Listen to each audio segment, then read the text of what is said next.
ಪ್ರೀತಿ ಹೆಸರಲ್ಲಿ ಗಂಡಸರನ್ನ ಬಲೆಗೆ ಬೀಳಿಸಿಕೊಂಡು ಬಳಿಕ ಮದುವೆ ನಾಟಕವಾಡಿ ಅವರಿಂದ ಲಕ್ಷಾಂತರ ರೂಪಾಯಿ ದೋಚುತ್ತಾ ಇದ್ದ ಖತರ್ನಾಕ್ ಲೇಡಿಯ ಮುಖವಾಡ ಬಯಲಾಗಿದೆ. ಈ ಘಟನೆ ನಡೆದಿರುವುದು ದೊಡ್ಡಬಳ್ಳಾಪುರದಲ್ಲಿ.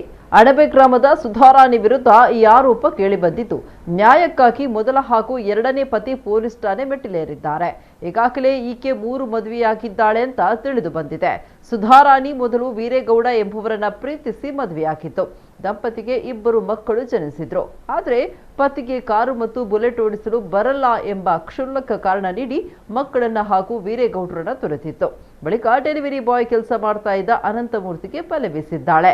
ಗಂಡ ತೀರಿದ್ದಾನೆಂತ ಹೇಳಿ ಸುಳ್ಳು ಹೇಳಿ ದೇವಸ್ಥಾನದಲ್ಲಿ ಮದುವೆಯಾಗಿತ್ತು. ಆತನಿಂದ ವಿವಿಧ ಕಾರಣ ನೀಡಿ 15ರಿಂದ 20 ಲಕ್ಷ ದೋಚಿದ್ದು. ಬಳಿಕ ಆತನನ್ನ ಕೂಡ ತೊರೆದು ಕನಕಪುರ ಮೂಲದ ವ್ಯಕ್ತಿಯನ್ನ ಮದುವೆಯಾಗಿದ್ದಾಳೆ. ಈ ವಿಚಾರ ತಿಳಿದ ಮೊದಲ ಪತಿ ಹಾಗೂ ಎರಡನೇ ಪತಿ ದೊಡ್ಡಬಳ್ಳಾಪುರ ಪೊಲೀಸರ ಮೊರೆ ಹೋಗಿದ್ದಾರೆ.